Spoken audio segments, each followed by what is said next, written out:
Hello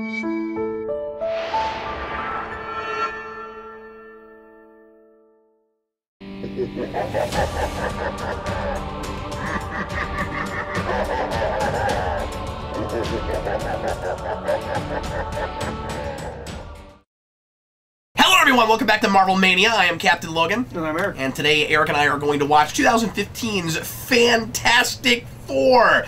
Fan-fortastic, as I like to call it, or fan-forstic, as a lot of people tend to refer to it. I know that, but I got so used to saying fan-fortastic that I have a really hard time even remembering what the other thing is, even though that's how it's written. Regardless, 4 in the middle like that, pretending like it's somehow an A, is just silly. So we're going to watch Fantastic Four, and we're going to play Jenga. That's our plan today. Why? Because we can, and this is pre-recorded, so you can't stop us. So, Eric just watched this recently. For the first time. For the first time, and I kind of wish this was your first viewing. That would have been fun. Yep. But I went ahead and showed it to Eric finally just a few weeks before we decided to do Marvel Mania, because you were working on a project where you were going to try to pitch a sequel and you had to see it. It was going to be the next episode, Let's Do It Again. Yeah. And be that. That show has been kind of on hiatus because of technical issues. Connection problem. Getting together with Matt. Yeah, so hopefully that will come back down the line. We all love that show. You guys have done a great job with that. Hopefully it comes back. But Eric is going to go ahead and do his pitch today on this, and you and Matt will have to decide if you still want to do that show or if you're going to do something else. We'll probably end up doing something else. Because he hadn't seen it either when he said that. Oh, that's funny. It was just like, let's do this. Everybody hates it. I mean, it's up to you. You don't have to do your pitch, but you had suggested. No, I'd say do it. That you'd do that. I mean, I came up with it. We could use things to fill time for this one. So I came up with it in November, so I'll give you what I remember of what I was going to do. Oh, okay. Wow, was it that long ago now? Yeah, it was in November. Oh, wow, that's nuts. Yeah. So anyway, no reason to do any preamble. This is obviously one of the best superhero movies of 2015. Let's... I mean, of the decade. Yeah, you know, I hadn't considered it yet for my potential top 10 when I do that again, when we get that, which is weird how close we are coming up to that already. Yeah. I did top 10 of the decade when I first got started with Superhero Rewind for the previous decade. No, there's... Obviously, this will not be on that. Anyway, let's go ahead. But why? Well, I've got the next hour and a half or so to tell you. Is it even that long? I'm not sure if it is even. It's really short. Quite that long, yeah. It's 1:39. It's an hour 40. Okay. Here we go. If you want to watch the movie with us, make sure to grab your DVD or Blu-ray, however you want to watch it. Get it past all the menus and get it at timestamp 0, and get ready to press play when I say now. You ready, sir? I'm ready. All right, here we go. Everybody, please press play right now. I think I might do my pitch over the credits, because we never have... That would be a great time to do that. Oh no, we're not plugged in. Oh, we're not plugged in. Let's do that. We're not plugged in. Ah! You got it? I got it. Can you do it? I think so. You were watching something just before this. Come on, just get your leg up over it. There you go. It's not my leg. It was this. Oh. This is what I'm back. Are you good? Star Wars? Da-da-da-da! Oh. You remember when there was talk about this potentially being a shared universe? Did you see the F stay for like a second, almost like it was like they were doing the X-Men thing? Yeah. Did they do that too? Like they did with So, X-Men? but really? for like a split second. Well, they do that with X-Men too. They leave the X on screen for a split second. They started doing that with Days of Future Past. Okay. They do that. Well, you know what? I might be wrong. X2 or one of the others might have done it first, and then they kept doing it. I forget, but they did the X hanging on there. I'm going to talk about X-Men over this movie as much as humanly possible. The X, I'm kidding. The X stays there, and then you get da-da-da-da, but they didn't start that until Days of Future Past, so I might be wrong about the X lingering, but anyway. Oh no, yours is out. Oh. Okay, we're just having all kinds of issues with our cords here. Anyway. Wait, mine's out too. No, I got it. We're good. There was just no sound. We're good, I can hear it. Yes. The shared universe thing. Yes. Not possible? Lies? Really? Yes. Why? Turns out, lies. Legally, they could not do that. They own the rights to Fantastic Four and to X-Men, but they do not own the rights to cross them. They would have to renegotiate something with Marvel to let them do that. Real quick, would you mind if I read the back of the box? Sure. I was looking at this earlier. Okay, so the back of the box says, "The Fantastic Four make a triumphant return with Marvel's next generation of heroes." Ooh, I hate that. Marvel's, like with big, big all caps, because You have to try to piggyback off of Marvel Studios' success. Why would you do Next Generation Heroes? Why wouldn't you do, like, First Heroes? Yeah, even that sentence is silly. But I'm right about that, right? That we got to put Marvel up front and center, and that potentially confuses people who are watching these things casually. Like, when you think Marvel, you think the Marvel Cinematic Universe now. Yeah. I don't like that. You know what tells me that they knew that this movie sucked and that there would be nothing further from this film? There is no after-credit scene. Yeah. There would be an after-credit scene.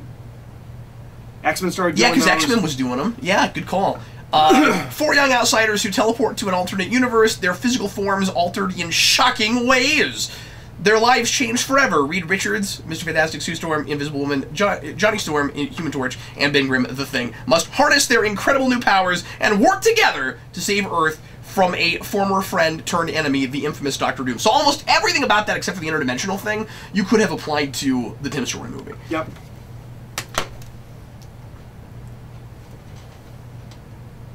So a lot of this comes from, a lot of the first act of this movie comes from Ultimate Fantastic Four, which was done by Brian Bendis and Mark Millar. It's a fine way to go. I don't think this movie sucks in the first act. Really? I mean, there's a lot of weird choices, but no, I like the body horror idea. Like, I like that a lot. They don't win me over on the notion of gritty reboot. Well, but and I have just like silly dialogue writing issues in particular scenes and stuff. They don't win me over because this movie sucks. But I'm interested. And the problem, of course, is we don't know what movie he was actually trying to make. I'm interested in that movie. Yeah, it's not a Fantastic Four movie, whatever it is, but it might have been a good movie. Absolutely, yeah. It feels like in going darker, we're attempting to make these characters like more. We're trying to dupe the audience into thinking these characters are more layered than they are just because it looks like the more cynical world that we live in. And they still don't have any more dimension, and I think maybe even less dimension than the previous incarnation. Yeah. Well, especially with how chopped up this whole film is. Yeah, yeah. And this killed Josh Trank's career. Yeah.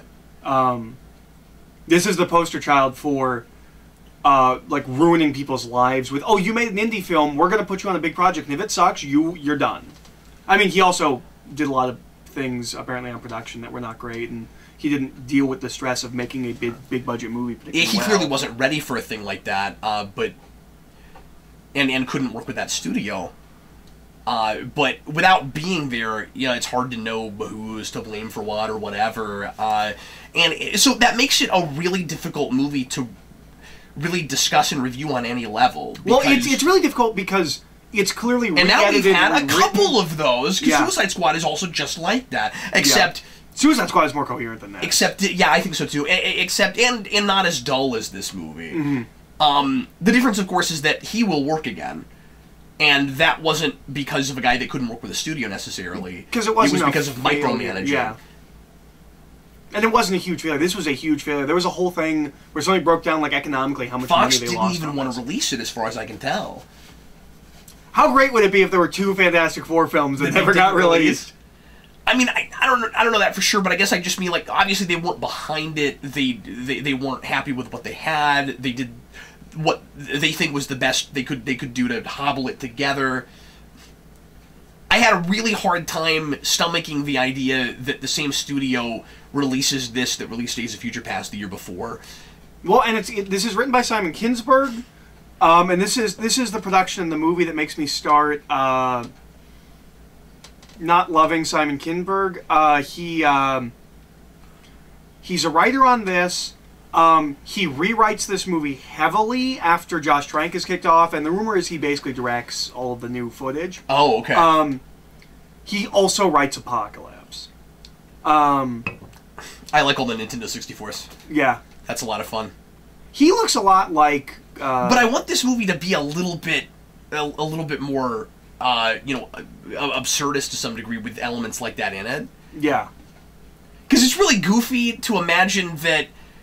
Like that seems like it belongs in a more whimsical movie, even with this kind of aesthetic. Because right now, I didn't think of this until just now, right now, this looks like a 1980s kids sci-fi film. Yeah, you're right. And they do things like that. Yeah. I love the idea of a bunch of N64s being necessary to power an interdimensional vortex. I think that's hilarious.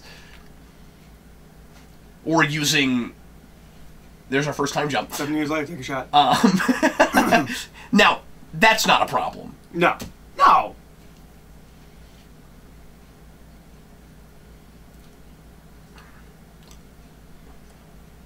Now, this is one of those weird movies, and I guess I'm starting to feel this way about a lot of what DC is putting out.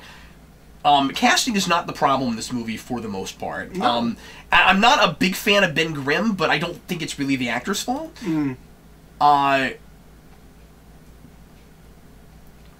He's not a big guy, and that's kind of weird.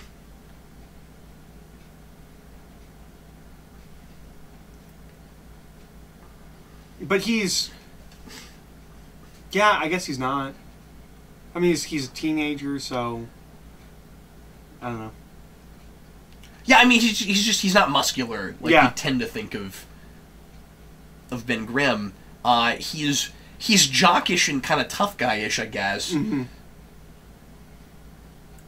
But I think that might be a decision they made intentionally, where it's like the rough and tumble thing, instead of coming from like his Air Force background and his build comes from being raised on a junkyard by abusive parents.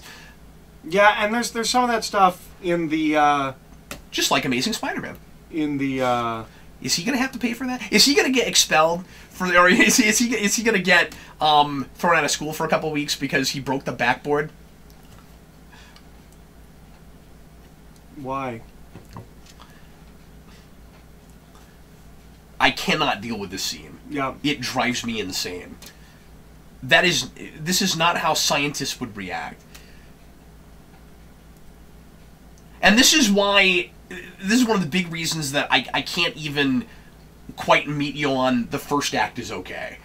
Because already, right away, we've got people responding to things not even remotely like real people.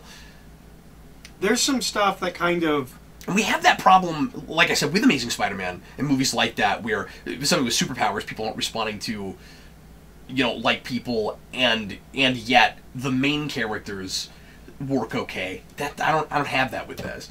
There's an interesting aspect in the Ultimate Fantastic Four stuff that I think this section of the film could use, which is that Reed's dad doesn't like him. Reed's dad's like real jockish and like real old school, like almost abusive dad, but loves Ben because Ben is the son that he wishes he had. Oh, that would have been nice. And so much so that like when Reed gets the job and he's getting all this money for being in this think tank, he buys his family things, and like he buys his dad a motorcycle, and he's like talking to his mom. He's like, "Did Dad get the motorcycle?" He's like, "Oh, I didn't know he didn't like that color." And like his dad continues to not acknowledge his achievements because science is useless and it's dumb to be a smart person. I think all of that should be in this movie. I mean, like, if you ever read that first arc, the beginning of this movie is that arc with bits cut out, kind of. Interesting. It's really close. Well, and when I said they didn't win me over on Gritty Reboot, it's because that feels real surface and entirely commercial, and there's not... And again, it's just because of the...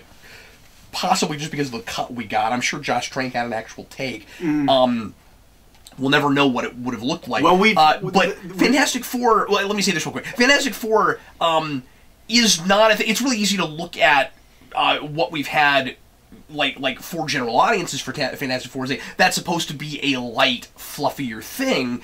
When you go back and read the early comics, in the context of that, they don't read that way to me, and entirely. There is a sense with that origin and the beginnings of Fantastic Four with Stan Lee of this is horrifying. What do we do about this? So I mean, he has that a little bit even right out the gate, I think. But later on, there is like scary Fantastic Four stuff. Yeah. Like there's that kind of stuff runs all the way through it. And so you could have done that. It just didn't. But there's always this blend of absurdity and, you know, like weighty, darker stuff that you have to do. We knew, or we know, some of Josh Trank's original pitch or script or whatever. We know an earlier draft, and the negative zone is it's like a whole thing where like there's like a castle that's like a giant dark matter can to keep away Galactus, and like it's a whole thing. That's cool. It sounds kind of cool. Again, not Fantastic Four, but well, I gotta say, I saw the trailer for this movie, and thought it looks like it could be great. I did too. I didn't think it looked like a Fantastic Four movie, but I thought it looked like something that would have been interesting, and kind of what I expected Josh Trank to make after Chronicle. Yeah, and of course it had that vibe. Mm-hmm. I just cannot find a good loose thing here. Maybe? There we go. You can concede if you'd like to. No, sir. It's still anybody's Jenga? No, I don't want that. It's so loose. Why does it take everything with it?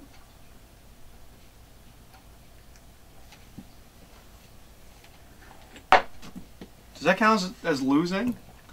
One brick fell off? No, I would just put that back.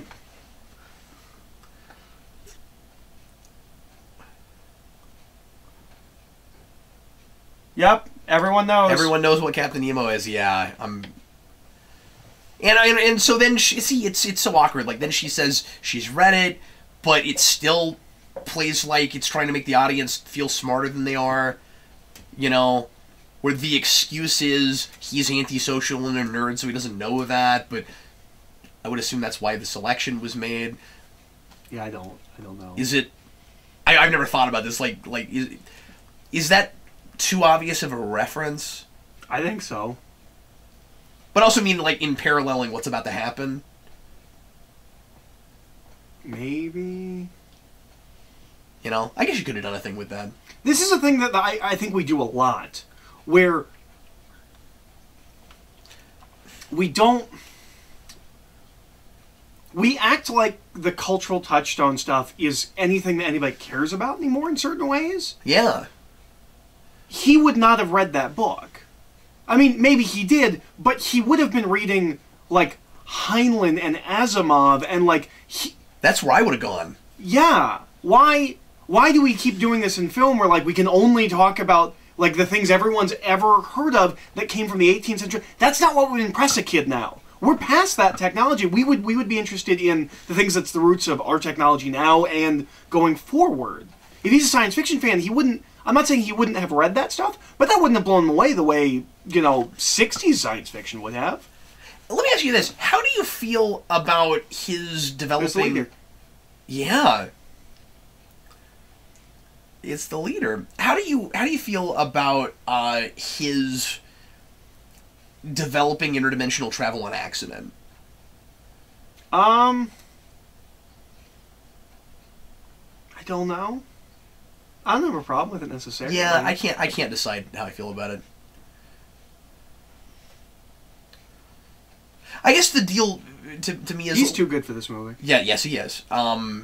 We have two major House of Cards alums in this, which is interesting because the movie we did before this was Ant-Man, and one of the other big major first season House of Cards alums is the villain in that movie. You see what show was producing a lot of new talent that wound up... I mean, he's not new. He was a character actor. What is it? Is it Kate Mara? Is that the girl in this? Is she from House of Cards? Oh, yes. Okay. She's in Iron too. Yep. We talked about that. So, there was a lot of controversy before this movie came up because... he was supposed to be a hacker. He was supposed to be not just a hacker, but like an activist hacker. Yeah, like an internet terrorist. And he's social, and his name was Victor Van Dame. This is the only hints we have of that is this scene. Yeah, and it's weird because then after this he's not like that at all. Well, I think there's like one or two lines where like he says something about like, you know, they're just the government or just the corporate, like, you know, just the most basic, bare bones, anti-authoritarian kind of a. We've never read 1984, but we know it exists kind of dialogue. He's supposed to be real anti-establishment. That's what I was thinking of. I said authoritarian, but well, that too. I mean, that too, certainly. The anti-authoritarian one is Johnny Storm. Because he's lying about him not taking orders well. Yeah. Especially from people that say he doesn't take orders well. And obviously, one of the biggest crimes to come out of this movie, or because of this movie, is Michael B. Jordan turns down the lead role of Straight Outta Compton to do this movie. Yeah. He's made better decisions since then. But I can understand why he made this decision. He's working with a guy he's worked with before, maybe his friend. Yeah. He's doing he wants to do a superhero movie. And superhero movies have been a good, safe bet for a lot of actors lately. Yeah. And Kate Mara apparently was dying to do a superhero movie and was so excited she was getting to do one. Yeah, I heard that. And I thought she was a really good pick for this. I buy her as potentially a scientist. Apparently, Josh Trank hated her. Was really mean to her. She's that's awful. She's a journalist in House of Cards, and she's fantastic. She and Kevin Spacey have this dynamic that's just palpable. It's amazing. I am willing to rewatch that first season for a 5th time if you want to sit down and do it with me. It's wonderful.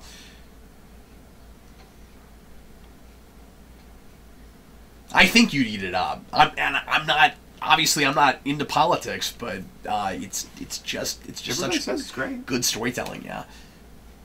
Yeah, I think it's Kevin Spacey's crowning achievement. It's on my list of amazing TV shows to watch, along with Breaking Bad and The Wire. Yeah, The Wire is the one of those 3 I've not seen. Is that supposed to be on the level of those 2 shows? Oh, The Wire is supposed to be one of the greatest television shows ever made. Really? Yeah. I didn't know that. Okay. He looks really familiar. I think I've seen him in this film. I don't think I know him from anything. I feel like I've seen him in something, I don't know.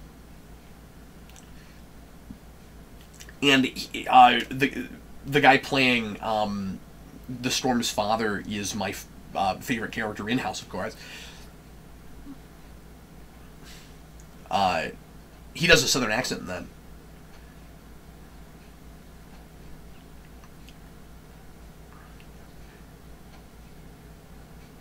Quantum Gate. Georgia.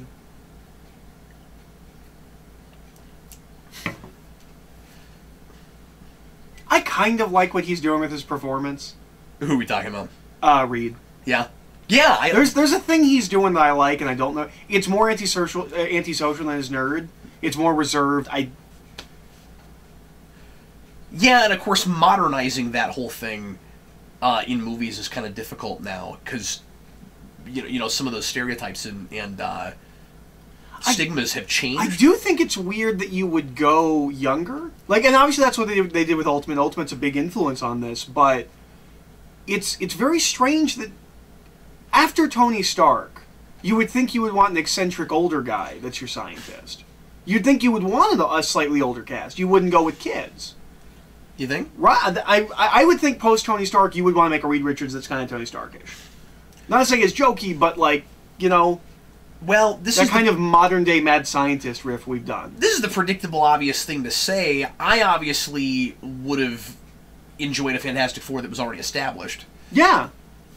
And I'm not saying that when you clearly whatever movie he was making, regardless of what we're seeing here, was enough of a departure and went far enough away in left field from those other 2 Fantastic Four movies that it might have warranted an origin film. Mm. But I mean, I feel like this is the obvious thing to say, but But I guess I'm just saying that it's a little bit. I'm agreeing with you. It's a little weird to then age them backward again after we had to last time around we had to get to a second film before Reed and Sue were even married. You'd expect that to take a lot longer in this continuity.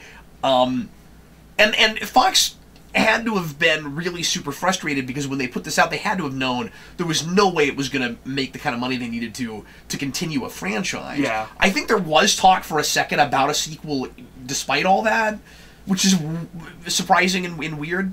Oh, but it was scheduled for 2018. And like it sounded like it would be like a soft reboot kind of sequel where like they just try to salvage it'd be what the they same could. cast. Yeah. Which, I mean, based on the ending of this film, regardless of the rest of the film, the ending's so totally different, you could do whatever you wanted at the end. I honestly, the next movie. yeah, I honestly don't think it would be unsalvageable. You just wouldn't, go back to this probably. So we are how long in, and Johnny Storm was just introduced? Yeah, that's crazy. It's weird how slowly paced this all is. Yeah. But maybe not weird for the movie that he was making. I wish I had... I wish this song selection informed this character more. It'd be cool to know why he goes back to music from that era. Well, because I mean, like, he resists his dad so much. I assume it's not upbringing. But it might this, be, but this take on Johnny Storm is much more a. There's more going on with him. He's smarter than he puts on. Like it's almost like the Johnny Storm that we know is almost a show that he puts on, and he's got more going on. Which is an head. idea I like a lot. Yeah. But that doesn't necessarily have anything to do with that song selection. No, but if he is a more sophisticated mind, maybe he would go to more, individual music. He wouldn't just be listening to, whatever's on the radio or whatever. Yeah. He's not just bucking trends. He's got his own. Yeah, he's got. But I wish I had more details about him then. This is another one of those movies we've talked about this before. There needs to be a director's cut. Mm-hmm. Is it my turn? I think so. Okay. Or maybe you went. I'm not sure. I kept waiting for you to move, and I was like, maybe it's my turn. Well, I can go ahead and go. I'll follow my sword. It's cool. Which is probably what's going to happen. Oh, yeah, because I took this one. Oh, okay. Yeah, that's what it was. Because I'm pretty sure I got this. Well done. I feel like I've touched that 100,000 times. Oh. Look at all that.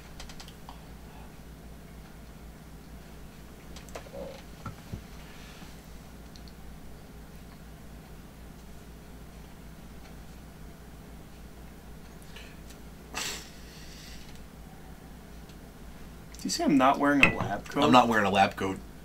Ooh, he's such an individual. Good luck. Good luck, sir. It's dancing. That tower is a dancing fool.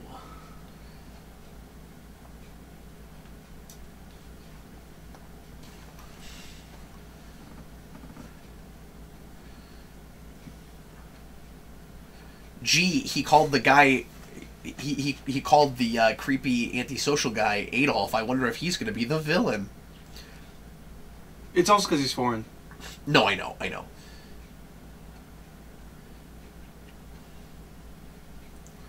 One of the things that's always frustrating about a movie like this is, of course, the flashes of decent. Mm. There are occasionally... They're always quick, but there are occasionally exchanges where I'm like, oh, these characters are coming alive a little bit. Mm. And then, we never grow them to any kind of potential. And then they just kind of do a really obnoxious, irresponsible thing that gets them to the other dimension. Well, and Michael B. Jordan's now one of, our best young up-and-coming actors. Absolutely. So, he's got presence. When he shows up, even if it's written badly, he's... Nearly everybody's too good for this material. Yes. Absolutely. Except for maybe the Victor guy. Yeah, I'm not a fan of him. Although I like the voice he does. Yeah? Yeah, when he becomes Doctor Doom, I like the voice he does. He talked a lot about working on that voice. It's a good voice. It's a good evil villain voice. I didn't really have an opinion on it one way or another. Took us 3 days to watch Iron Fist. We talked about getting Chinese to watch it, and we didn't get Chinese once in those 3 days. Oh, wow. Yeah, good call. Also, seeing people eat makes me hungry.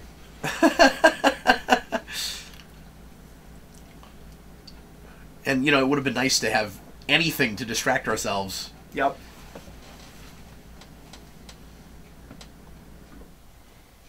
He's just there to get his car back. Good luck. Yeah. I think I got this game set in match. Yeah, I think you might. That's probably not going to be it. It goes without saying, I don't know this movie real well. I think this is maybe the third time I've sat through it.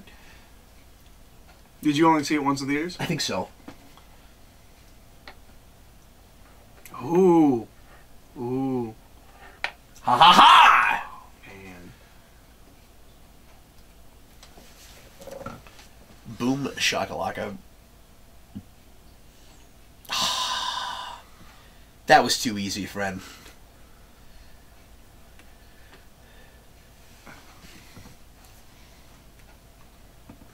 I'm glad we're playing something. I don't have a lot to say about this movie. Isn't... No. What's up? Nothing. No.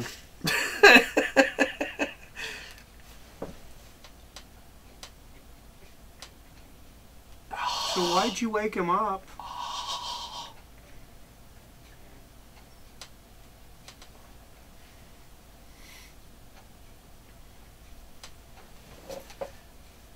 Yep, that kind of goes without saying. That's not going to inform your character at all. In any way at all.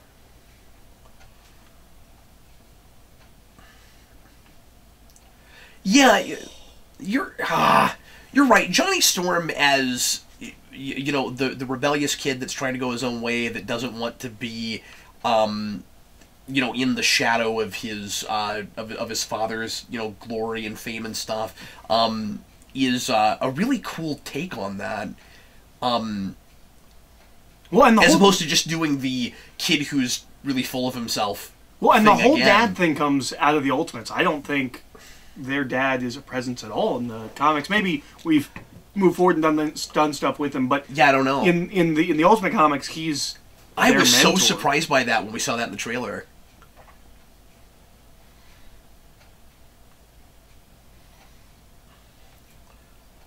And unfortunately, he ends up just being kind of platitude guy. Mm-hmm. We don't do a lot with him, and he kind of just spews a lot of. Oh man, I can't even touch it now. It's too hot. Oh god.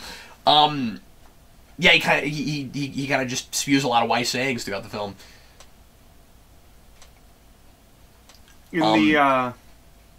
I would have liked to have worked out his and Johnny's relationship more.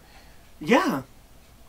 This really should have been a family movie. This is yet another film where, like... A movie about people that come together because they need a family, and then the family that's already there, and that dynamic. This is a film that deserves a director's cut that we will never get. Mm-hmm. Although, from what I understand, it was not finished. Yeah, so I don't know if there's enough there to even... I mean, it might be kind of a Lester Superman 2 situation where you could hobble it together as best you could, but since somebody had to come in and shoot new things, you're basically looking at two different films, more than likely. Yeah, this is just such a slog. If you're gonna do Origin again, could we either spend your first act watching these people get to know each other, and just have a really dialogue-heavy, first act, where they're having a lot of interesting conversations while they're doing all of this. Because, I mean, you notice there's not a lot of talking here. I mean, no. You notice how stretched out all this is? It really feels like they had... I wonder how much of the reshooting is here. Apparently you can tell by Kate Mara's hair.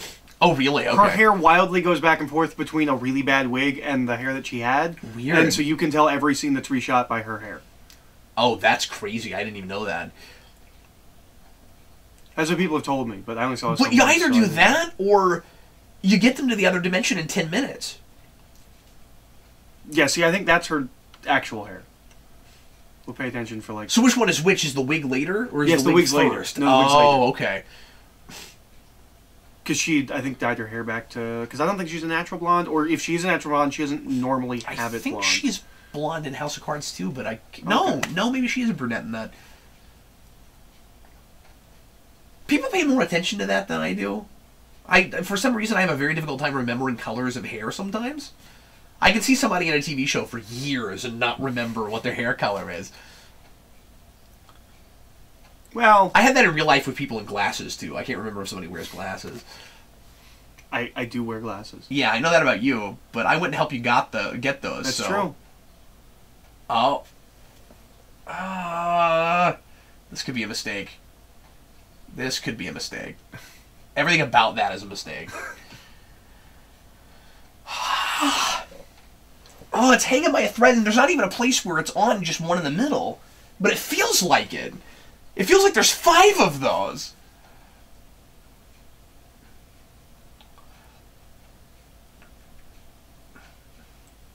Chevron 5!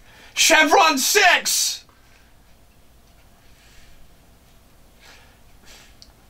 That's a weird joke.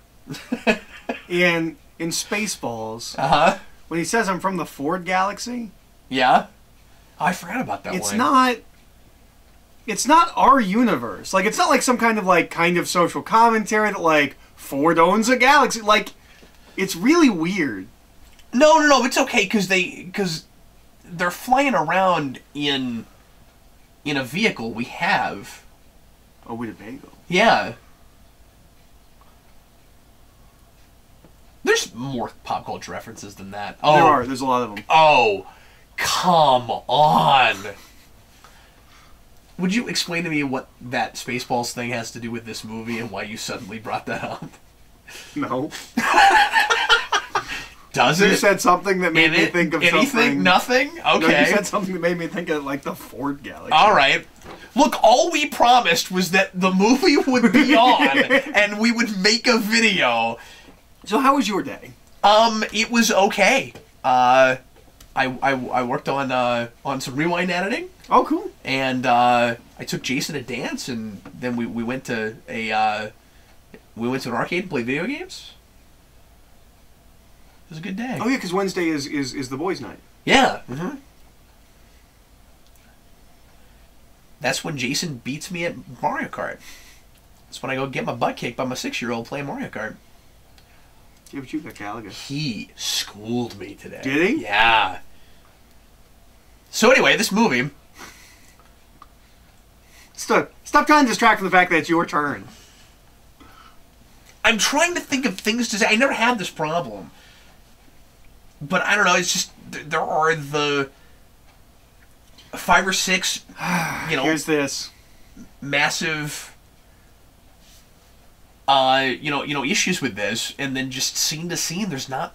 I had a big thing with this, and something that I thought they should have done differently. I can't remember what it was. Thought. That's the problem with it.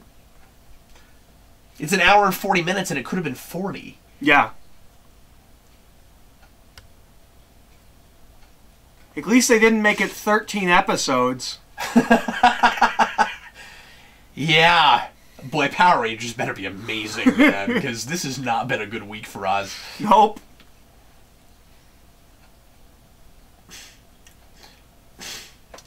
I like this speech. I like it a lot. Mm-hmm.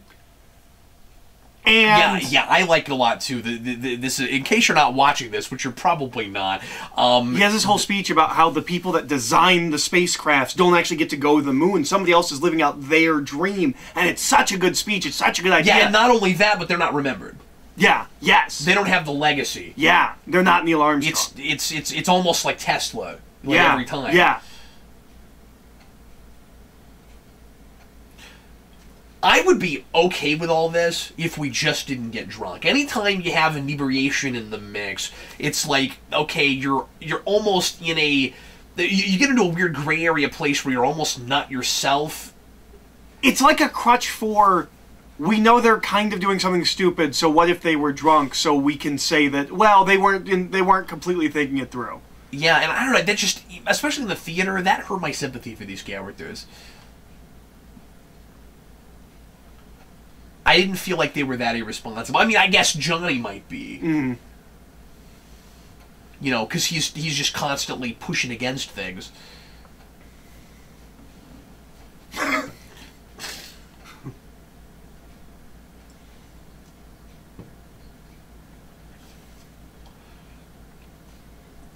I mean, maybe they thought that was more realistic, that like they wouldn't even think to do this unless they had been drinking.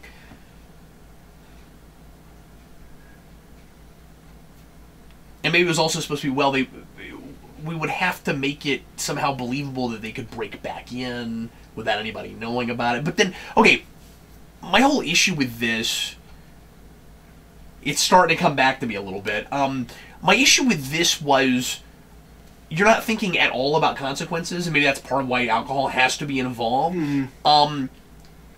Is it really going to be any different when they get there, when you know, the Dr. Storm gets back and the people in charge find out what they did? Like, this is not really going to change how history remembers them, is it?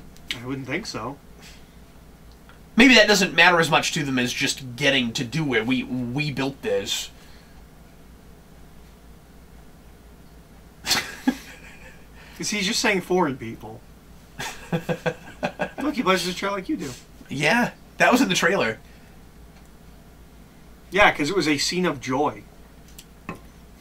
Yeah, it was something where it looks like somebody's got personality in this movie. It is trying really hard. It's I never thought of this, again, until this viewing, but it's throwing back to, like, early, or like late 70s, early 80s science fiction films.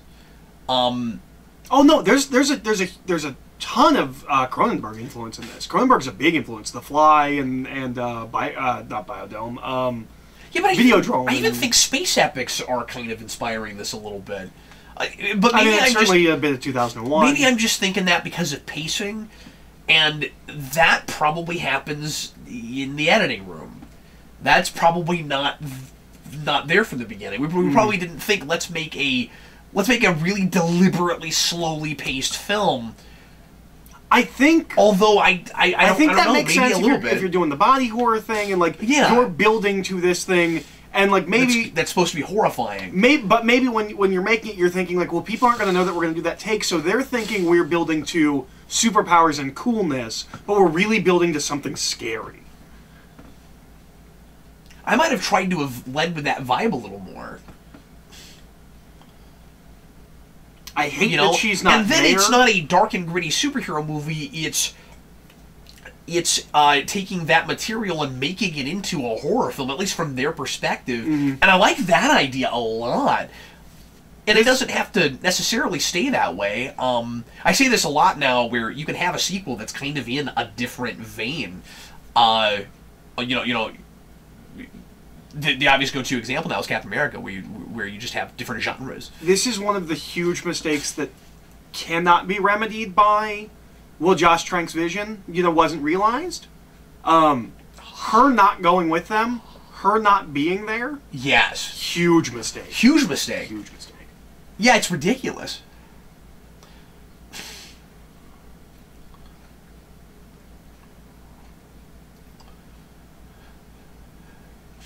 And this is where I started getting really restless in the theater. Because when they go to this other dimension, nothing. I expected them to find something interesting. We go to this whole other world, and it ends up being like a lot of people felt after they played No Man's Sky. I think the creators of No Man's Sky said that this film was a huge influence on their game. Yeah. You know what that has that this doesn't? Like creatures and things. Yeah, even if you just reskin the same creature over and over, you'd have something. Yeah. Oh, look, green. That looks like almost looks like the Brainiac symbol. You know what I'm saying? Yeah.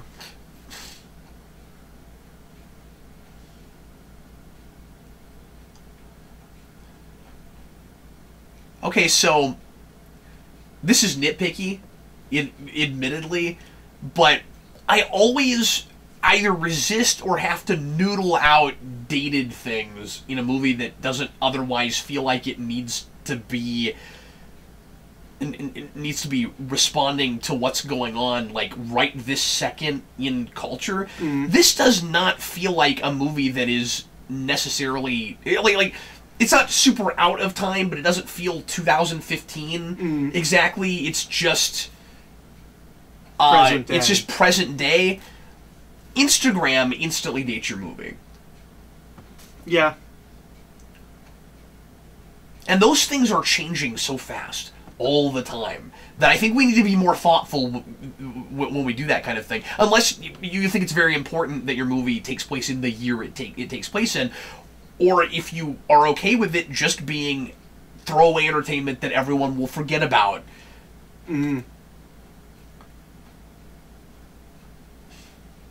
See, Marvel feels like it does it deliberately sometimes, which is the reason I want those characters to be allowed to age and grow and die and be replaced with people as opposed to with new characters as opposed to actors.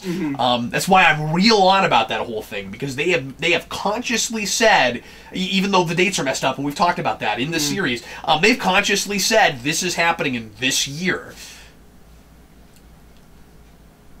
So it's real-time Marvel Universe. Anyway. So we have this whole thing. You're welcome to change the subject to something interesting at any time. Where he's obsessed with the green for some reason. Oh, because you Swamp Thing. Yeah. I had a whole conversation. Not a whole conversation. I had like half a conversation there where I kept saying Swamp Thing and realized I meant Man Thing. Was that the geekiest thing you did this week? No, but I was explaining Howard the Duck to somebody at work, and I kept saying he was in Swamp Thing, and then like halfway through I was like, it's not Swamp Thing, it's Man Thing. Oh, he's in Man Thing? That's where he comes from. Oh! I thought you meant he was in the new series that like R.L. Stein was writing Howard the Duck, no, which would be amazing. But Howard the Duck comes from Old Man Thing comics by Steve Gerber.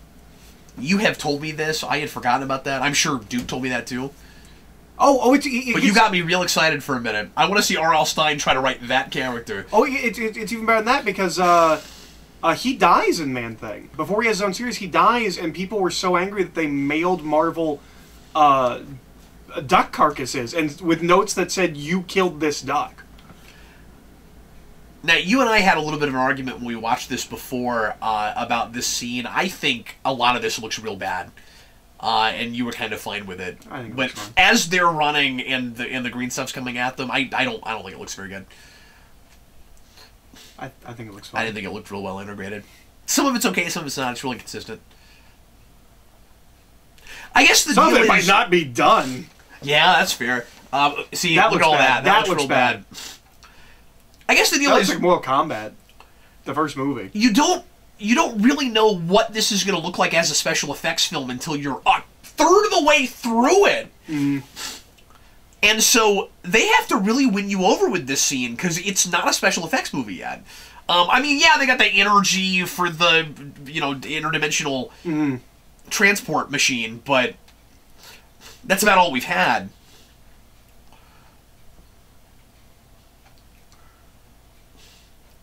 I mean, you want all this stuff to look great because you're about to do a lot of special effects when they transform. I don't want to touch this tower anymore. It's your turn. I know.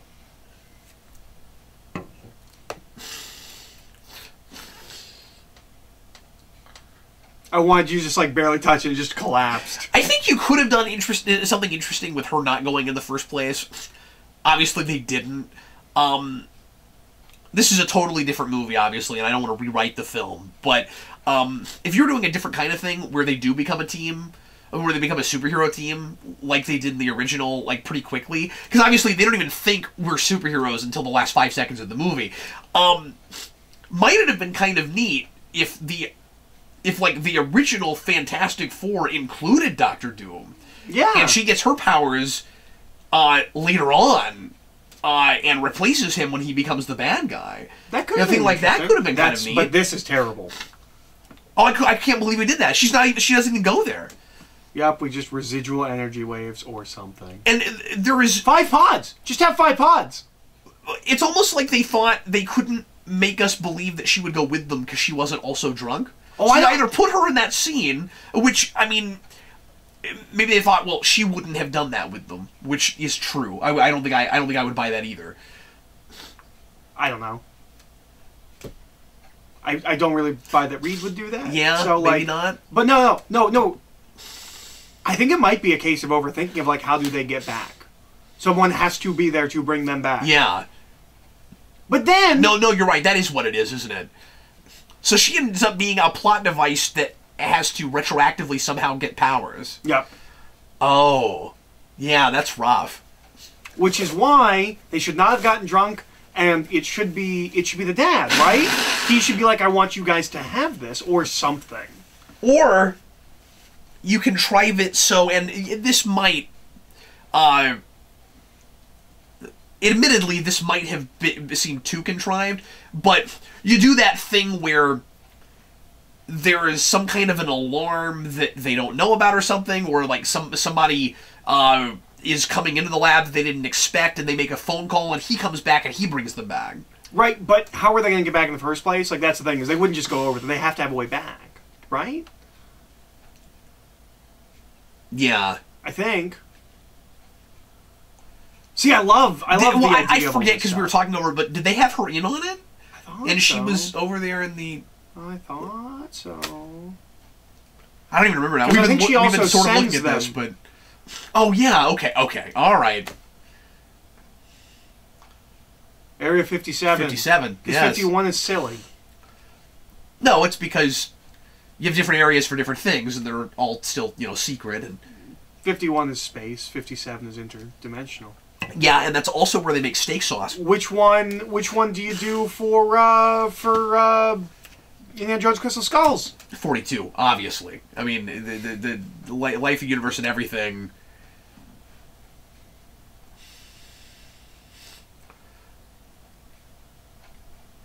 We still can't do this effect. It looks better than it did in the Tim Story films, but we still can't do skin. Now, to be fair, they do play this as a consequence for being stupid. Yeah. So I guess you got to give them Well, that. we start with that, and then we skip I didn't ahead go. a year. You did not go. It's still your I'm turn. terrified of this tower. There's no way I win this now. Nope. Oh, and I almost swore on camera. Oh, man. Didn't even get one. I didn't even start to wedge one out. Someone needs to build a better Mousetrap? I have always said that. way to pick up Jenga. Like, Jenga should come with, like, a net that you can, like, fasten underneath of. Man, whoever figures that Whatever it out is is. going to be the next billionaire, man. That is a $1 billion idea. People just can't stop playing Jenga. Now, I do want to know, and maybe we get a little bit of why this is, and I forget. I do want to know why Dr. Storm seems as, like, jaded as he is. He seems real hardened. He's got the super gruff voice that this actor is known for. I need to know if they're still alive.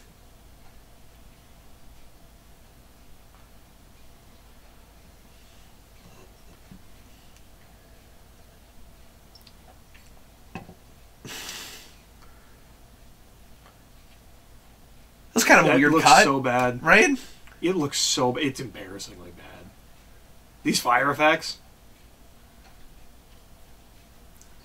It's it seems like it's almost trying to be Roger Corman's like Fantastic too Four? authentic to source material or something, where like drawn, that's kind of what it looked like early, but it doesn't really translate to live action. I think the fire effects just look bad. They look like a screensaver. I don't have a problem with the design. I have a problem with the fact that it looks like a screensaver. The flames look bad. Yeah, I'm with you. It's not great. I don't mind the design. I don't know what it is. There are different visual effects that I am more critical of, and some that you were more critical of. And I have fire is always fire one. and skin. Yeah.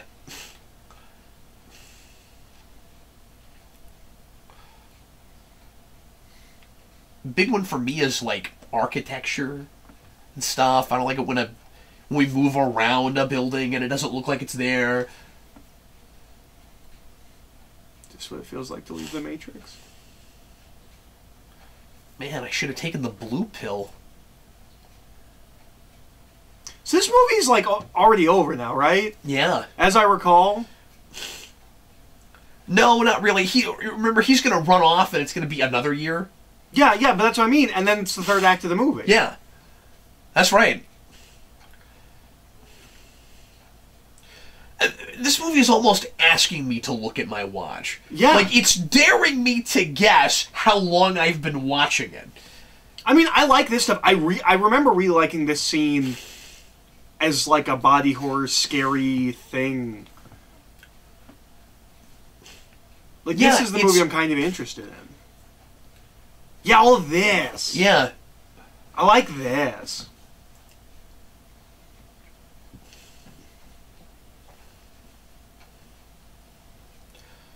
The problem is they wasted all this time where I was supposed to be getting to know these people and really caring about them, you know, before these horrible things happen to them.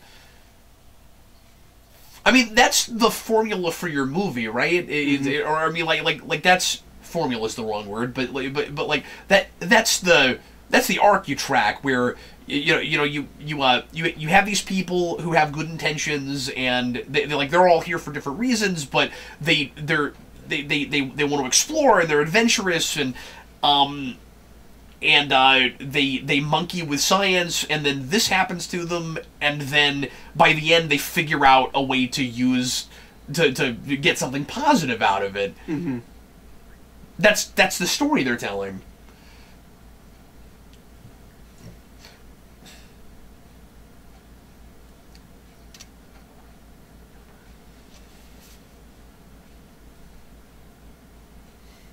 Were you just staring longingly? We've told you to stop doing that. How long was it this time? I told you I need to know where they are. They're just scared kids. You doing Candyman? No, I'm doing him! I know. That's what he sounds like. But he does sound a little bit like Tony Todd. Yeah. You're right. I was going to say an older Tony Todd. I actually don't know how much older he is than Tony Todd. Tony Todd just doesn't age. And he knows it. Tony Todd can get the same roles he's always gotten. He could have been Dormammu. Yeah, he could have been.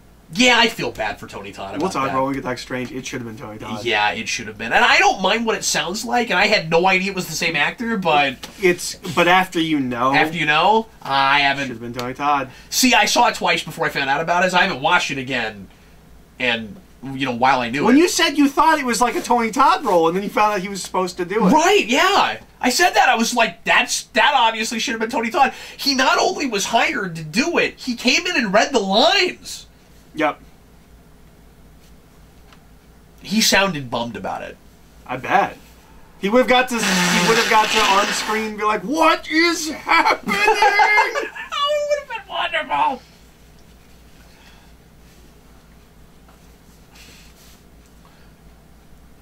We got him voicing Zoom and Flash. That was cool. I mean, that whole thing didn't turn out great, but it was fun to have his voice in that show for a while. So this is an idea I like, and there's going to be a scene later that needs to have dialogue that doesn't. I love the idea that he is basically turned into a weapon. Yeah. And later, I feel like we get hints of this idea that he's not angry about being a big rock monster. And there we go. We jumped a whole year ahead already. He's angry about the things he's done. Because we get... it's alluded to that like, do they have Magneto in there? Things. That was the Pentagon. Yeah. Oh, I was going to say this earlier. Yeah. Okay. Post-Marvel, some of the more recent X-Men movies, and maybe they wouldn't do this because they're Fox and X-Men, though, that you do Fantastic Four. At this point, you do it as a 60s period piece, right? You think so? I think so. Go back to the original motivation of beating the Russians to the moon. And I forgot about all that. Yeah. I mean, that would have worked. That worked really well for them for X-Men. Yeah. And maybe that would be too obvious because of First Class, but that's what you do with Fantastic Four. I just resist this idea that can't be put on film. And we have a lot of a lot of people now that never read Fantastic Four comics that think that this is just too hokey of an idea. You can't put it on screen. And I'm like, we made Ant-Man! Yeah, yeah. But you have to have some fun with it. But you can have fun while also having good writing. Yeah.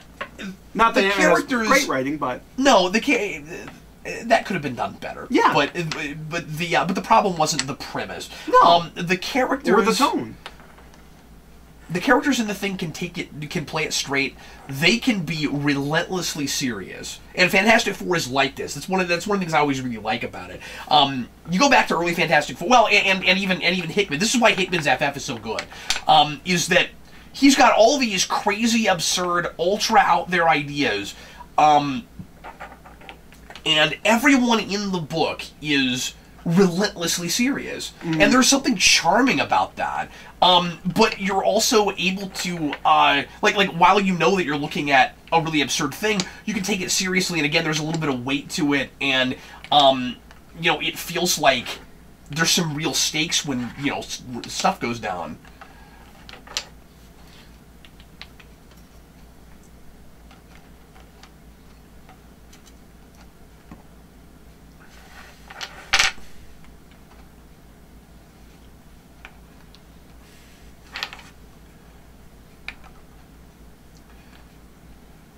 Yeah, I mean, I do like this idea that maybe it's the obvious thing to do now, and I thought that in the theater. But I guess, again, this is the consequences for what they did. This was a government-funded operation. Mm-hmm. So when they get superpowers, they become guinea pigs. Yeah, and I like this stuff. It's very ultimate. Not just Ultimate Fantastic Four, but it's Ultimates. This is a superhero movie I want. Because I love the Ultimates. Like, I do really want that superhero movie. Well, and this is somewhat what Civil War is about, right? Where you have this question of, you know, if we play ball with the government, are they just going to own us? Mm-hmm. All right, we were missing one piece. And that, are we? I've got 3 right here. And there's 2 here. Oh, okay, okay. It's somewhere. I found it. But yeah, the difference, of course, is here they're thought of as just weapons. There's a phenomenal scene in Ultimate Spider-Man where Nick Fury talks to Peter and he's like, enjoy your childhood because once you're 18, I own you. You are a genetic experiment. Wow. Yeah. Wouldn't it, like... Part of the reason I'm having a difficult time going anywhere with this movie is there are all kinds of stories you could have told with this setup, and we do the least interesting thing. What if the government like went back to that dimension and was trying to figure out a way to make more of these things? Mm-hmm. Is that in here? I don't think that's in here. No, because Dr. Doom comes through. And he just starts murdering people. Oh yeah, they are. I mean, they are trying to get back to it, aren't they? So maybe they do have that in the back of their mind. But I guess it could have been cool. No, I'm floating. I guess it could have been cool to have an alternate dimension where, like the government gets a hold of it and they're creating super soldiers from it, something like that. Yeah. You know. What if the next step for Fantastic Four is what would the 6th person who went through, what powers would they have gotten? There's a whole thing that's been done a couple of times. That breaks your cardinal rule with adapting superhero things where you make up new characters for that. Well, it wouldn't have to be a new character. You just, but it would be an old character that was totally reinvented from the ground up. I have no problem with that. Oh, okay, okay. That's what all of these characters are. Well, sure, yeah. Victor Von Doom's not Victor Von Doom in any way. That's right. Well, you could do that for villains. I mean, you could have that would be a thing. You make that their kryptonite from Smallville, except it's less contrived than that actually, because it seems to just be totally random what power you get. That's how you get your Mole Man, your Miracle Man, your or Miracle Man, Molecule Man. Yeah. Like that'd be cool. Molecule Man would be a great villain for this. I would love that. I love Molecule Man. There's a thing that's been done. I want to say the first time. I can't be the first time. 1602. 1602 can't be the first time that's done. What? But would they explain their powers as actually being the 4 elements. Oh yeah, right. So you have fire. Earth is the thing. Water is the stretchy, and then invisible is I guess. That's wind. water. That's a stretch. So is wind from invisible. Yeah. I also kind of like it's this such a pattern cool idea. character trait. Yeah, but I mean, we could have done There's something the wig. with it. Oh. But these things start to feel like, especially with hers, like a gimmick before it's a real character trait. Mm-hmm. It's almost like they're trying to overcompensate, so we really buy she's a scientist. She thinks differently. She and Reed are unusual and gifted.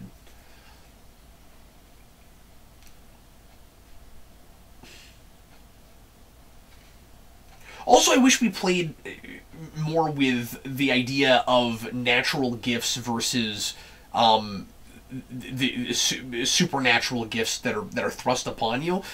Because at the beginning, the whole idea with Reed Richards is that, like, nobody understands him and gives him the time of day, and it's like, and it doesn't work. But this is the thing you missed last time we watched. Oh, this. I'm sorry. That I said was really cool. I'm trying really hard to make It's this interesting. that his face changes. He uses the stretching to alter his face, and you thought it was just the wind in his face. I think that's a really cool way of using that power, that you would stretch it so that you don't look like yourself. I don't like what it looks like. It's real rubber. It's real CG. Yeah. I mean, like, it just, I don't know. If you can't make that look good, don't do it. Or, but I like the idea. Or back it off. Yeah. Okay. But here's the problem with that. You don't know when you are shooting that scene. Oh no, that's, yeah, sure.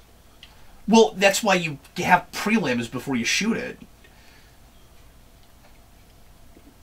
I don't know if that's always true. I think sometimes we've got to. I think this is a real rush production, though, wasn't it? Yeah, yeah. Well, and were they trying to beat the clock so they didn't lose the license? I believe. Like, so. were they real close? I believe so. Did you go? You went. Yeah, I went. All right. Because remember, they lost Daredevil. Right. And Punisher, or was that Lionsgate? Lionsgate was Punisher. But I feel like Marvel had Punisher for a while and just sat on it. Okay. If I recall correctly.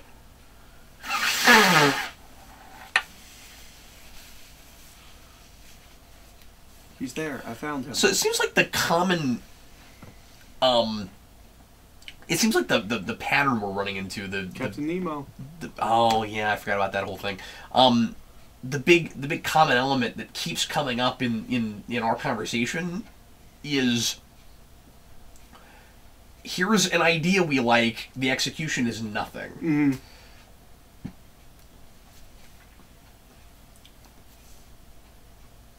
And I said when we did the spoiler cast on this that I thought it was really uninspired, and I'll still say that. Mm-hmm. It's real uninspired. There are like details, like little snippets of ideas that are not brought to the fore. Mm-hmm. So like on the whole, I have to still say uninspired, I think. But I said, like, it's not a creative film, mm-hmm. and Dan fought me on that. He was like, I don't think that's the problem with it. I think I will meet him halfway. He's not here to defend himself. I will meet him halfway. Let's just say he's wrong. We both know that.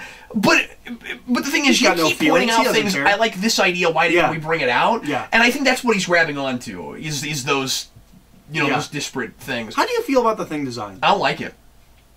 I don't mind it. I wish he had pants. I don't like that he doesn't have pants. That. And it's not. The effect isn't great. It's not. I don't hate the design. Awful. Yeah. I still think it looked better as a suit. This is the scene. In the dark, it looks good. This is the scene. What does that mean? The scene. This is the scene where they need to have a conversation about the horrible things he's done. I forget what it is about this scene, but there's a moment here where I'm like, and this is where you talk about that you have been a weapon for a year. Yeah. I forget what it is here, but there's a thing where I was like, oh, you're just going to leave that awkward silence. That makes it... Yeah, you can't fix this. I want him to... I want it to be psychological. You can't undo what I've done. you can't. Like, Yeah, I like that idea. Yeah, I've heard people.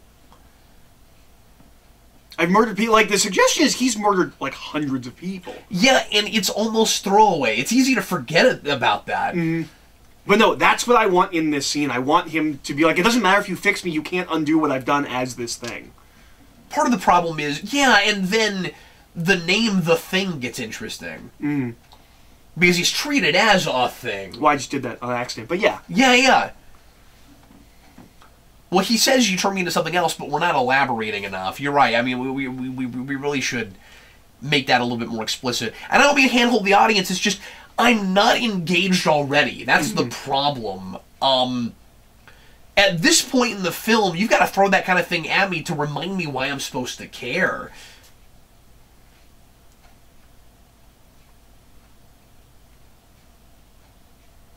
But of course, if you knew your movie was boring, you wouldn't have the problems you have already, probably.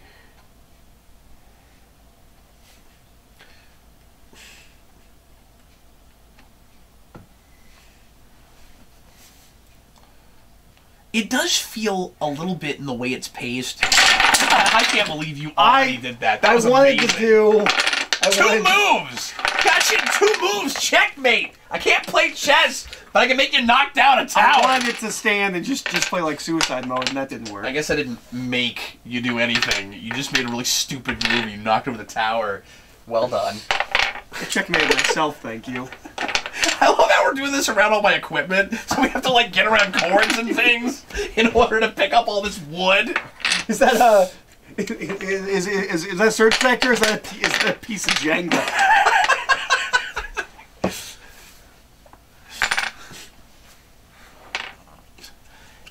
How do we end up with a power strip in the middle of our Jenga tower? But what I was going to say is, and this might just be because of the... really... Yeah, see how she's got this long fake hair? That's clearly a wig.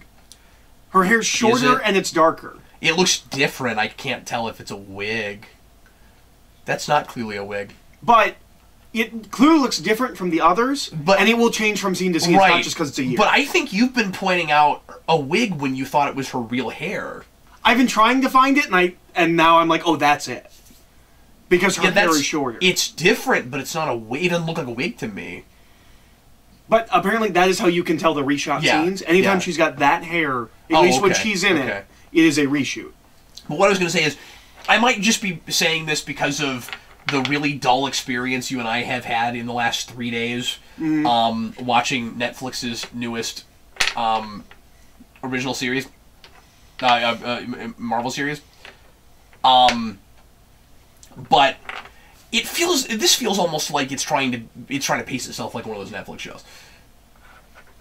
Imagine if it was 13 hours. I can now. I can't imagine that. Absolutely. Yeah, if you saw this movie and said, you know, I just thought it was too quick paced, was too coherent, I could understand motivations too much, and it's not long enough. Like, what if it was like 13 hours? Boy, has Netflix got a show for you. It is impossible to compare a 13-episode TV show to a movie, but I still think with these characters, this stretched out to 13 episodes, it might have been more coherent and make more sense than Iron Fist. You might be right. I don't know. I think the writing is better, but in this, yes, yeah, but, no, I but agree. the big it's definitely better. Yes, but the difference between when the writing's good, but that is overwritten and this is underwritten. Yep. Well, except for the first half where it's completely underwritten. Of Iron Fist. Of Iron Fist? Yeah. No, I don't agree with that. Now we're talking about that. Plotting, yes. Okay. Dialogue, no. I'm talking about stuff people are saying, overwritten. This movie's underwritten. And it's underwritten in both ways. You're absolutely right. This does feel like 40 minutes of material. And the rest of it is atmosphere.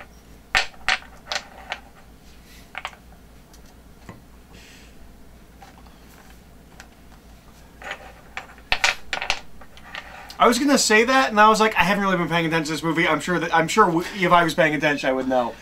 Yeah, I was thinking that too. I was like, we're close to. Oh, maybe there's a whole thing I was supposed to be talking. We should be talking about. Oh no. Nope. Johnny also doesn't know. Okay. I love this idea. The idea that he wants this. He somehow found a purpose in all of this. Yeah. And that he doesn't feel like he's being manipulated, and he is the reverse of Ben. Ben feels like he's been used, and he feels like he's found a purpose. I really like that idea. Yeah, and it's potentially a sophisticated way to reinvent the Johnny Storm as a sellout idea that you had in the originals. Mm-hmm. I mean the Tim Story movies where this guy's after a purpose. He was just after fame and fortune and stuff, and didn't really care where he got it from. Mm-hmm. And again, if that deleted scene had been put back in Tim Story's first Fantastic Four movie, we would see Dr. Doom trying to manipulate him. I'm missing quite a few now. Well, 2. 3. 3? Under your chair. So we might be missing. We're missing 2 more then. Yeah.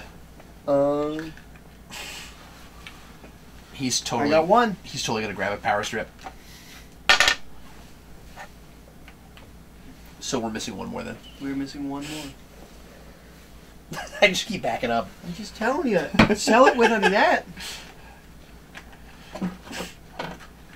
Now the question. The box just to see if there was. Now the question I want to ask everybody watching this film, if you feel the way we do about this movie, is what is more fun, watching this film, or us trying to find one Jenga piece? One Jenga piece.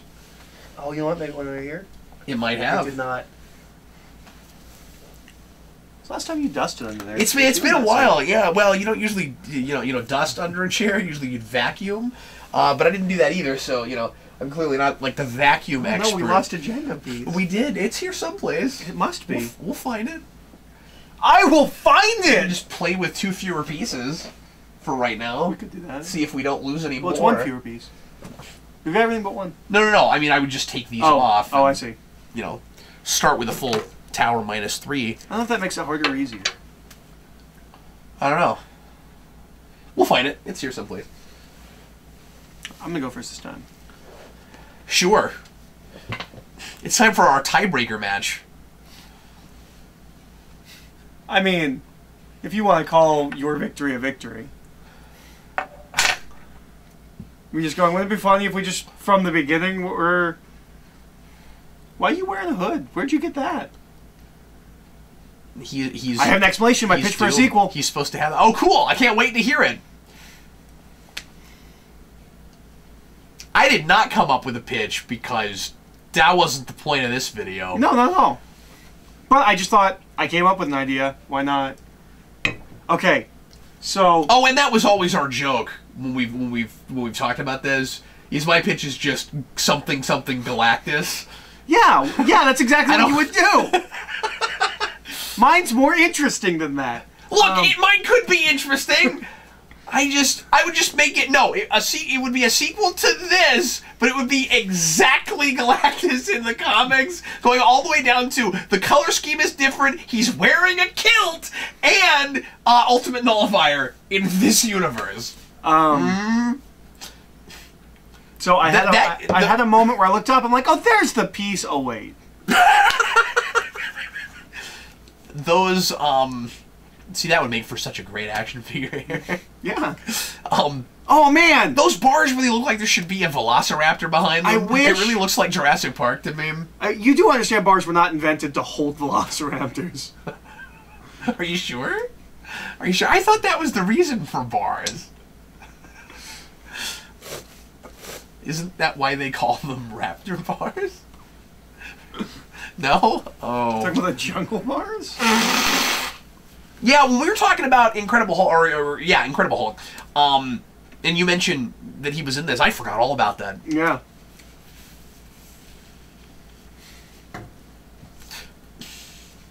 I guarantee you by this point, he has 2. This poor guy, because he's Mole Man. His character's name is whatever Mole Man's name is. Is it really? He's Mole Man. It happened this is the second time. You know, I felt bad for the guy who played Kirk Connors in the Spider-Man movies, but he's got nothing on this guy. Well, that was 3 movies, though. No, it was 2 movies. He's only name-dropped in the first one. He's not in the first one. Connors? Yeah. He's in the first one? No, he's only name-dropped. Really? Yeah. Oh, you know what? Wait, I'm gonna look that up. I think you're wrong. Because Peter's in college in that movie. Yeah, but he just comes in and says something about Dr. Connors' class. We don't see him until the second one, and it's kind of a reveal for us that he doesn't have an arm. Okay, you might be right, but I'm gonna look it up anyway. That looks awful. Because I really thought he was in that movie. I'm gonna feel weird if you're right about that.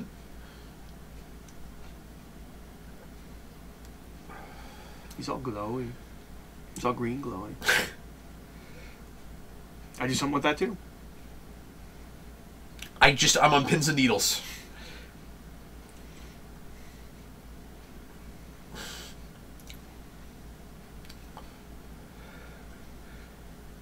Okay, you're gonna have to like talk and stuff because that's really horrifying and totally fits the movie that I think this movie is making. Thinks it is, or just pretend like I went upstairs for a snag. You do that all the time. What? So you do that all the time. I'm not doing it now. I just want you to pretend like I am. This is the first Marvel. Oh my God, you're right. He while. wasn't in that movie, but somehow or other I remember him in that movie. We watched it like a month ago. I know that, but I wasn't looking for him as we watched it. Follow standard emergency protocols. What protocols are there for this? I think the deal is, you watch Spider-Man 2, maybe Spider-Man 3, and when he says Kirk Connors, you just like remember. You think of him as being in that movie because, well, you've seen him, you know. I mean, you do. I didn't. No, I just mean, like, right, you know. This is all really in keeping with the tone they set up. I have and it makes this... Like, again, it's that Glimmers thing where, like, I'm like, oh, like, you were going to make all of these people, like, scary and scared of themselves and then bring in someone who's even scarier. Yeah. And, like, I think that's what we were doing. Create some perspective. Yeah. Realize that this might not be entirely a bad thing if only we can keep from being controlled. Well, if we just stopped sending people to a different dimension, turning into monsters, I mean, that would work too. Yeah, maybe thematically, I think part of what they're going for that doesn't really play enough is, you don't want the doomsday weapon to fall in the wrong hands. The best hands are ours. Sometimes, literally. Yeah. You know what I'm saying? Yeah. Oh, that's kind of cool. He's got like a thing that helps him control his power, like on his chest. Like, oh yeah. Yeah, I was kind of wondering what that was for, and that actually makes sense. So I don't know how Dr. Doom has been, like sustaining himself all this time. I don't know if he needs to eat. I explained that. That's fine. I'm just saying, in this movie, I don't know if he needs to eat. I don't know. He doesn't have a mouth anymore. Like it's been, closed off. I'm not people anymore. Look at me. Look at me.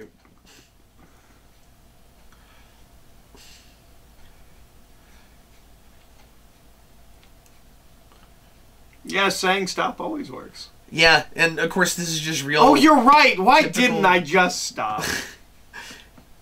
Oh, that's right. We bring this back here, like there's clearly a thing that's been cut out of this movie that's more in this, or in another cut of this movie. Yeah. That he doesn't like people. He thinks we're ruining everything.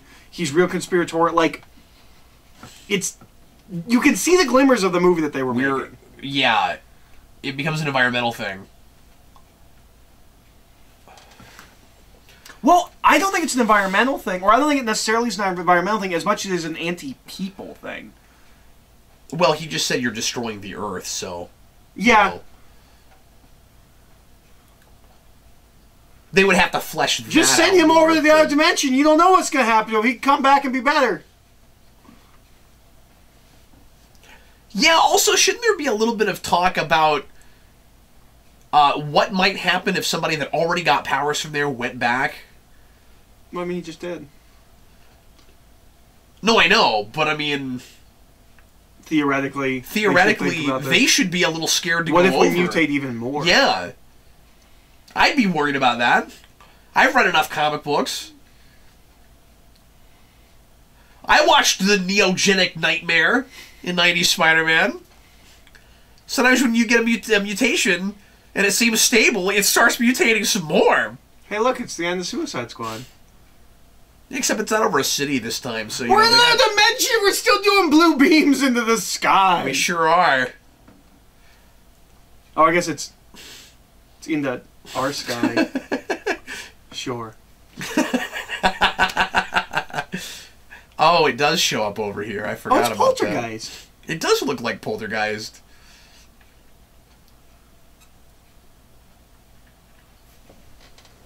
Oh, this is totally Poltergeist.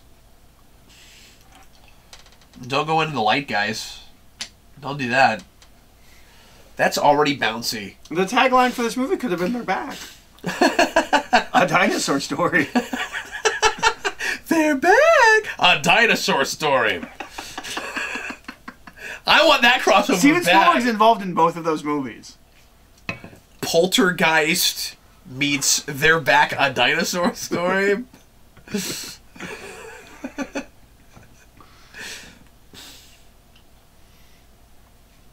We're gonna stand together as a team, like we've learned through this movie. Yeah, we're gonna form the box art. There's a thing, I don't know if it's on that, but it was on the posters, where they have digitally altered Miles Teller's face to be more leading man-ish. Oh, weird.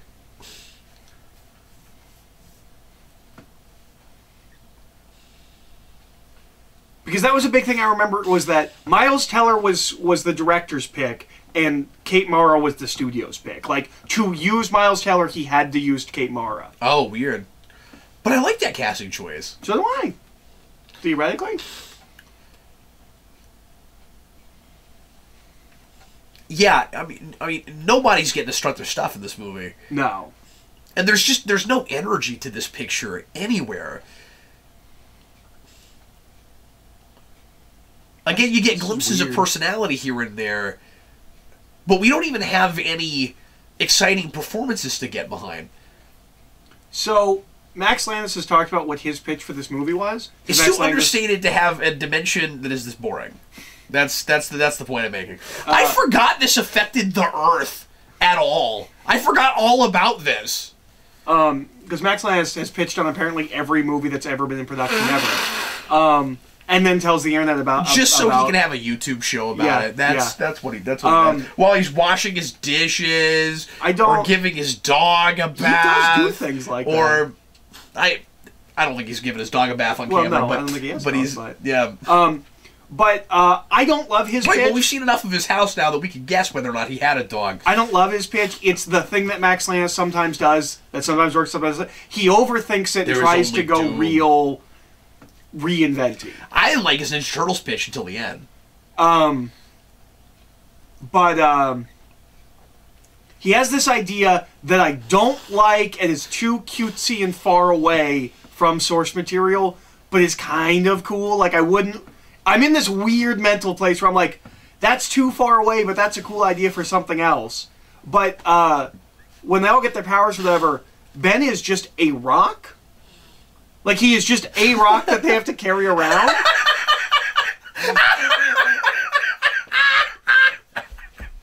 That's great!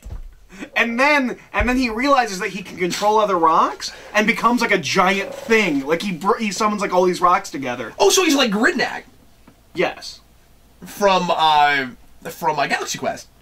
The rock monster that like pulls the rocks. But he starts as just like one key rock, and he doesn't know he can do it until the end of the movie. Yeah.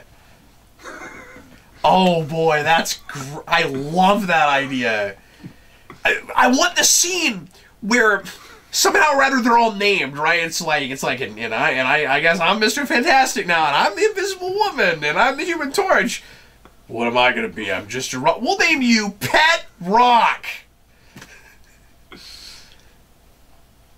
Nuh-uh, but he's not intimidating at all because he's just a rock. And Max Landis' pitch has the same problem that everything Fantastic Four has. Uh-huh. Why can't Dr. Doom run a country?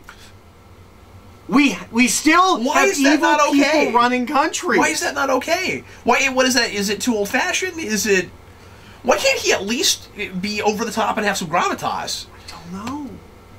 This one gets closer than the last one, I guess, but it's not remotely the same character. Yeah. And if you reinvent it in a way that's compelling, fine, but we haven't had that yet. I know you don't like Spider-Man 2, and 100 people have unsubscribed because of that, but, I'm sorry. No, I'm just kidding. But, Dr. Octopus, for me, worked because, it was a different take, but it still felt like a you know, relevant and interesting take. It wasn't like, well, we don't know what to do with this guy, so we'll just, like, make him, like, generic business guy, you know, like they did with Dr. Doom, in the first one. And this... I went to Dr. Doom, or I went to Dr. Octopus because he's also another really over the top, like theatrical kind of villain, and he's not really played that way in Spider-Man 2. But I felt like they had a take, and they didn't have a take with either of these versions really. Now, I mean, they might have had. So yes, yeah. I'm just talking about what we had here. When I finally sit down and do the rewind for this, it's going to be really hard not to just say everything that might have been great is missing. What is there to really talk about? I mean, I'll talk about it. Yeah, you know, I try to look at everything on its own terms and the material we have. So when I'm reading a thing like this, you know, I can lead with it. What they made was different, but this is the piece we have. So this is much what we're like Suicide about. Squad. This doesn't feel like a movie. Yeah, it doesn't. Like it feels like somebody cobbled together scenes, and there's, you know, that there was a movie somewhere of this, but we didn't get it. Yeah, at the 11th hour, somebody walked in and threw with a bunch of footage scenes together, and they said it's cobbling time. That's what happened on Suicide Squad. Not on this. It would be silly if they did on this. I am obviously not the first person to make this point. This movie is missing the middle half, so it's a first act and a third act, and there's nothing in the middle. And the first film was all second act. Yeah. So I want to make that cut. I want to take the second act of really the whole movie. I don't know that this would be too long then. Even you take the whole movie and you sandwich it in the middle of this film, minus like the very beginning and the very end. Real big triumphant music. Na na na na na. Yeah, I remember hating the soundtrack. I remember thinking the soundtrack was kind of nothing, and then all of a sudden it starts screaming at me. You know what's really impressive about this movie, though, is they scored the whole movie. Really? All of it? The whole movie, they scored it. They didn't use stock footage, or they didn't go to Kevin MacLeod, or... Nope. I really want that to happen. I want one time a big budget movie like this to go to Incompetech.com and be like, wow, this royalty-free music is great. We've got this one track that the guy we've got scoring it, what's his name, Danny Elf something rather, couldn't possibly do better than. Elf man? How does that make sense? Are you an elf or are you a man? Pick one. He looks more like a man elf to me, really, but, oh, we were playing a game here. Oh, no. Skill and strategy. Oh, no. Oh, no. I think that's cheating. I don't think you can do that. No. Yeah, it is. You can do that. It is cheating. I've lost already.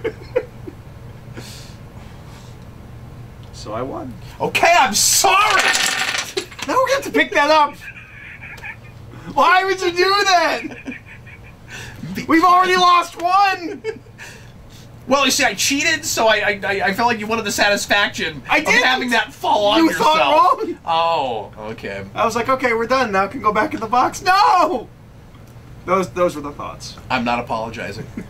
It's my Jenga. Okay? And so now we are in a completely separate film. And I'll cry if I want to. This is not the movie we started with. This is not the movie that we hobbled together. This is not the movie Simon Kinberg rewrote and reshot. This is a completely different movie.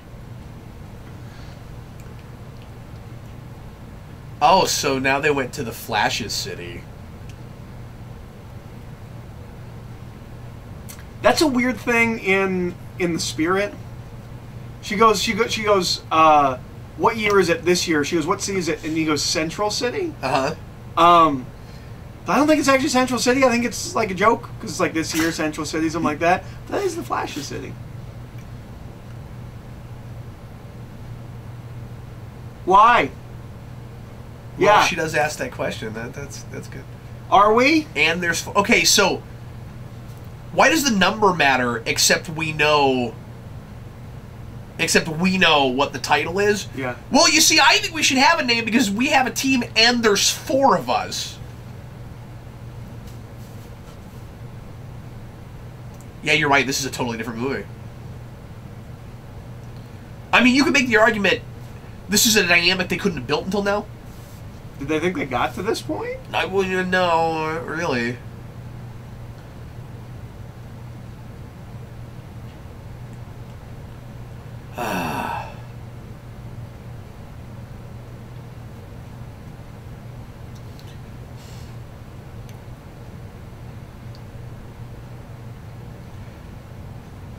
Ooh.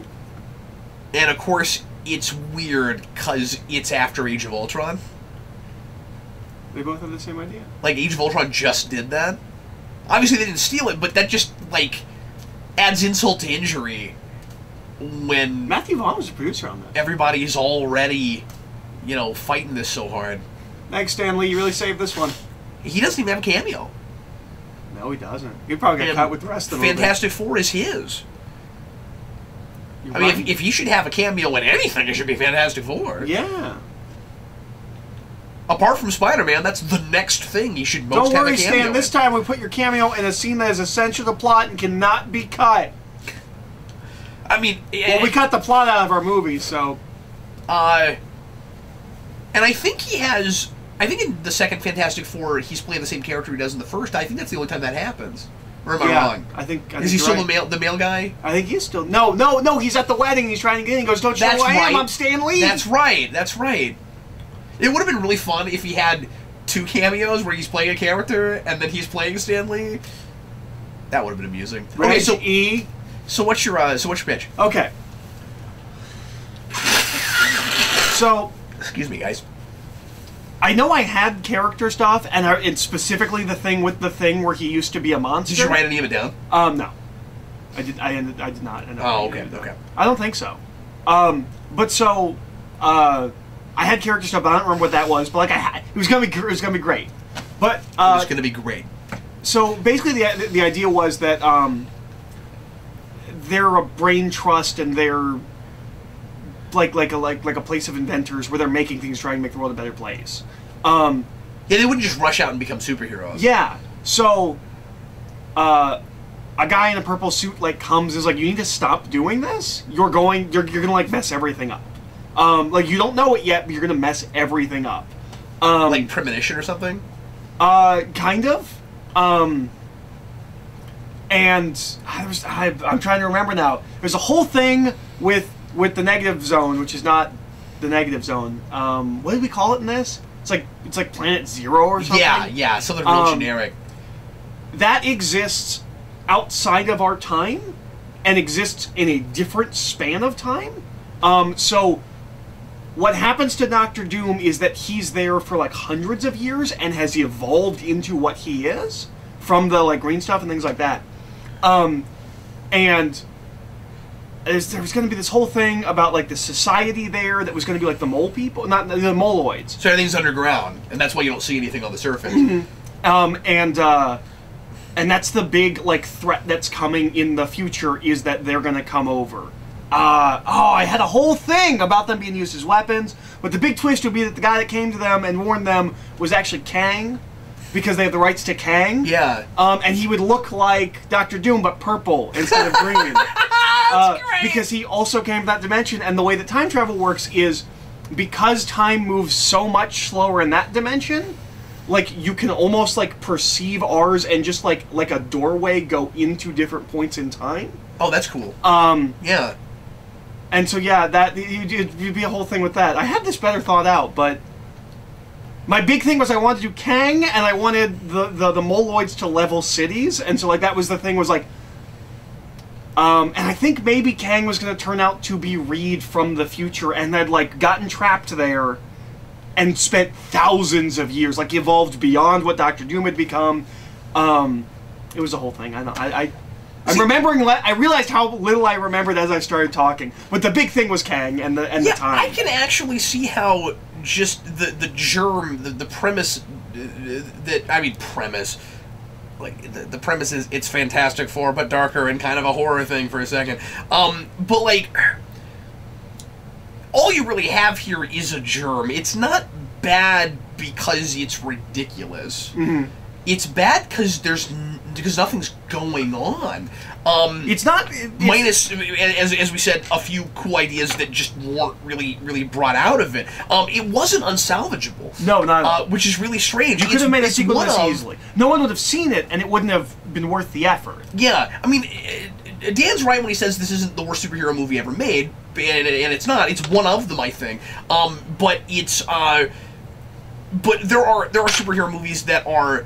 super cringeworthy, are like... It's hard for me to hate this movie in the same way it's hard for me to hate Suicide Squad. Yeah. Where I'm not seeing someone's vision. BVS is bad because I'm seeing someone's vision. This is the movie they wanted me to see. This is not, and neither is Suicide Squad, and so I'm more forgiving. Jonah Hex is like that too. Yeah, because you feel like you're seeing 40% of something and cobbled together to look like 100. Yeah, it's hard to get angry at a movie that I know isn't... It's not even that you're looking at half of a thing, or part of a thing. You're looking at part of a thing with then, like, you know, seems attempted to put back in. Yeah, it's hard for me to get angry at a movie like this because it's not their fault.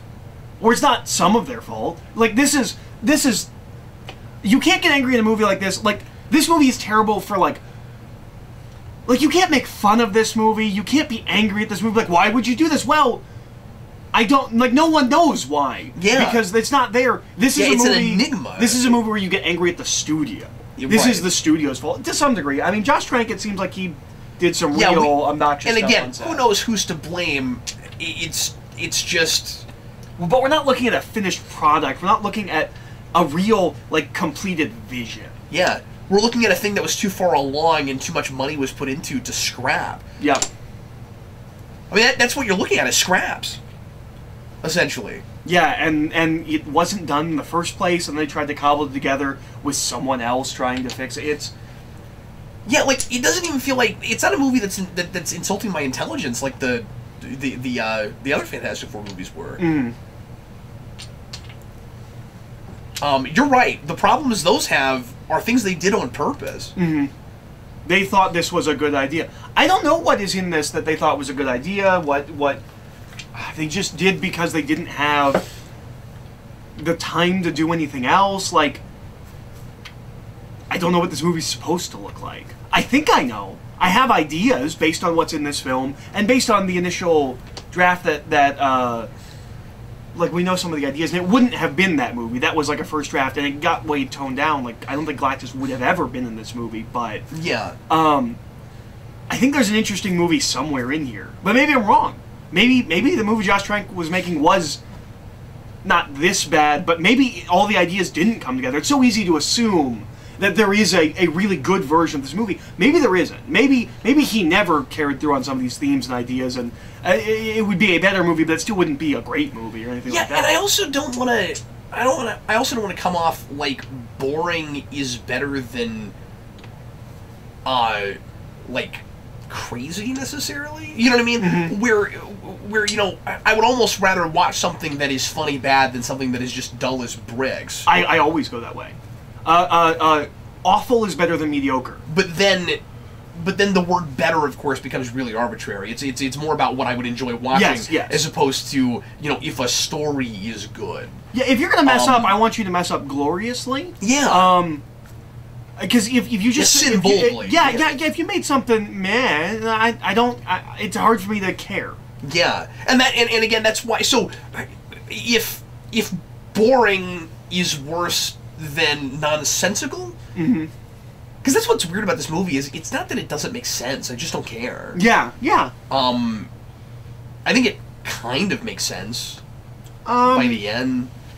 I think that the Doctor Doom stuff makes sense because we don't explain it. Yeah.